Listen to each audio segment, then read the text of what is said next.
Assalamualaikum warahmatullahi wabarakatuh. Perkenalkan, nama saya Fitri Rahma dari Prodi Kedokteran Universitas Mula Warman. Di sini saya akan menjelaskan tentang tata cara atau langkah-langkah melakukan pewarnaan bakteri dan jamur.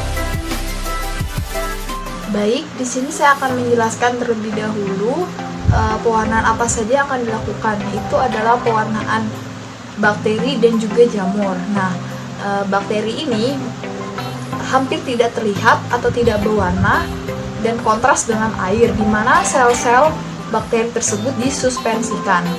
Dan juga tujuan dari pewarnaan ini adalah untuk melihat atau mengidentifikasi bakteri tersebut. Baik, sebelum kita lanjut, kita harus tahu dulu apa tujuan dari pewarnaan dan pengecatan. Pertama, yaitu mempermudah melihat bentuk jasad, baik bakteri, ragi, maupun fungi. Kedua, memperjelas ukuran dan bentuk jasad. Tiga, melihat struktur luar, kalau mungkin juga bisa melihat struktur dalamnya. Dan yang terakhir, melihat reaksi jasad terhadap pewarna yang diberikan, sehingga sifat-sifat fisik dan kimia dapat diketahui. Dan langkah-langkah utamanya dalam teknik pewarnaan adalah 1. Pembuatan olesan bakteri. 2. Fiksasi. Dan terakhir adalah aplikasi zat warna. Ada 4 macam teknik dalam pewarnaan atau pengecatan bakteri. Yang 1, pertama adalah pewarnaan sederhana. Kedua, pewarnaan negatif. Ketiga, pewarnaan diferensial atau gram. Dan yang terakhir adalah pewarnaan struktural atau khusus. 1. Pewarnaan sederhana. Pewarnaan sederhana merupakan teknik yang paling banyak digunakan. Kenapa dikatakan sederhana? Karena hanya menggunakan satu jenis zat warna saja. Alat dan bahannya ada buset, OC, objek gelas, dek gelas, mikroskop, rak pewarnaan. Dan bahannya adalah bakteri, biakan dari bakteri Escherichia coli, dan juga ada jenitan violet. Itu ada 4, yaitu kristal violet, alkohol 95%, amonium oksalat, dan aqueous. Baik, berikut adalah cara kerja dari pewarnaan sederhana. Ada 8 langkah-langkahnya. Pertama, bersihkan objek dan dek gelas dari lemak dengan menggunakan alkohol. Kedua, objek gelas difiksasi di atas api busen. Ketiga, objek gelas ditetesi dengan larutan NaCl 0,9%. Keempat, goreskan bakteri yang diamati menggunakan OC bulat. 5. Panaskan di atas api busen sampai kering. 6. Tambahkan genital violet, biarkan selama 1-2 menit. 7. Cuci dengan air mengalir, kemudian keringkan. 8. Teteskan 1 tetes minyak imersi di atas sediaan dan periksa di bawah mikroskop dengan perbesaran 1 kali. Baik, berikut ini adalah hasil pengamatan dari pewarnaan sederhana. Bisa dilihat, ini merupakan bentuk bakteri dari kopus bulat dan bergerombol. Warna bakterinya adalah biru, bisa dilihat. 2. Pewarnaan negatif. Pewarnaan negatif adalah pewarnaan latar belakang dengan zat warna asam, sehingga sel-sel tersebut secara kontras tidak berwarna atau transparan. Dari pewarna negatif adalah sediaan hapusan, teteskan imeksi, lalu di mikroskop pewarnaan negatif. Dan itu bisa dilihat nanti metode ini untuk mewarnai bakteri, tetapi warna latar belakangnya menjadi hitam gelap. Pada pewarnaan ini, mikroorganisme kelihatan transparan atau tembus pandang. Teknik ini berguna untuk menentukan morfologi dan ukuran sel. Jadi pada pewarnaan negatif ini tidak ada yang namanya mewarnai bakteri, melainkan dia mengubah latar belakang untuk menjadi hitam gelap dan bakteri sehingga.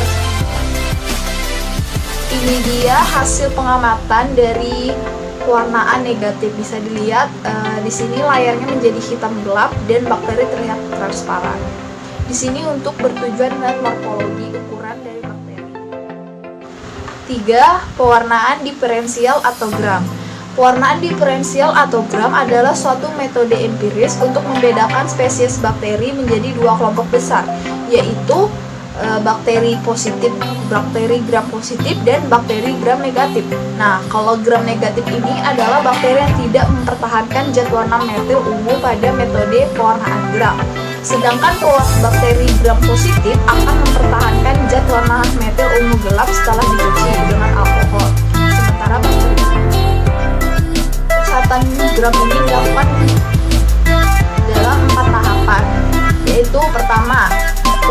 zat warna utama, yaitu cairan kristal violet berwarna ungu. Kedua, pengintensifan zat utama dengan penambahan larutan mordan JKJ. Tiga, pencucian dengan larutan alkohol asam. Dan terakhir, pemberian cat lawan, yaitu cat warna asam lagi. Berikut ini dia alat dan bahan dalam pewarnaan diferensial atau gram. Ini dia cara kerja atau tata cara dalam melakukan pewarnaan diferensial atau gram. Ada 8 cara. Pertama, siapkan 2 gelas benda dan penutupnya. Kedua, bakteri sampel A dan sampel B diteteskan 1 tetes pada masing-masing gelas yang disediakan tadi. Baru ketiga, sampel dipanaskan di atas api ginseng hingga terfiksasi, jangan sampai pecah. Keempat, 1 tetes kristal violet diteteskan di atas gelas benda tersebut, kemudian didiamkan selama 30 detik. Setelah itu, gelas benda dibelas dengan aquades hingga warnanya hilang. Kelima dan keenam dan ketujuh itu sama-sama ditetesi dulu 1 tetes iodin. Keenam juga ditetesi 1 tetes etanol 96%, dan yang ketujuh 1 tetes safranin. Dan semua itu sebelum lanjut ke tetesan itu harus dibilas dulu menggunakan aquades hingga warnanya hilang. Dan yang terakhir, setelah pembilasan terakhir, gelas benda dikeringkan dan diamati di bawah mikroskop. Maka bisa kita lihat dan kita bedakan yang mana bakteri gram positif dan mana bakteri gram negatif. Kalau bakteri gram positif itu dia akan berbentuk warna merah, warna ungu. Kalau bakteri gram positif itu warnanya ungu, dan kalau bakteri gram negatif dia warnanya merah. Ini dia hasil pengamatan dari pewarnaan gram. Bisa dilihat kan di situ ada warna pink dan juga ungu. Kalau pink itu dia negatif, kalau ungu itu positif. Adalah pewarnaan struktural atau khusus. Pewarnaan struktural atau khusus itu ada 3 macam, yaitu pewarnaan spora, kapsul, dan flagel.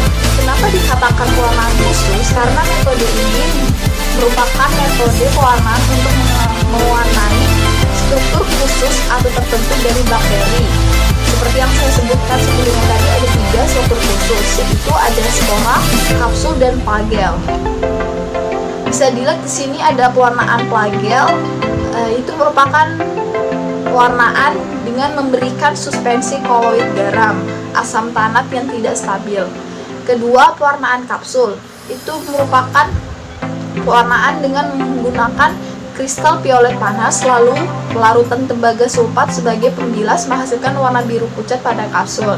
Dan yang terakhir adalah pewarnaan spora. Spora tidak dapat diwarnai dengan pewarnaan sederhana, sehingga digunakan teknik pewarnaan khusus. Pewarnaan plain adalah pewarnaan spora yang paling banyak digunakan. Baik, itu dia presentasi dari saya.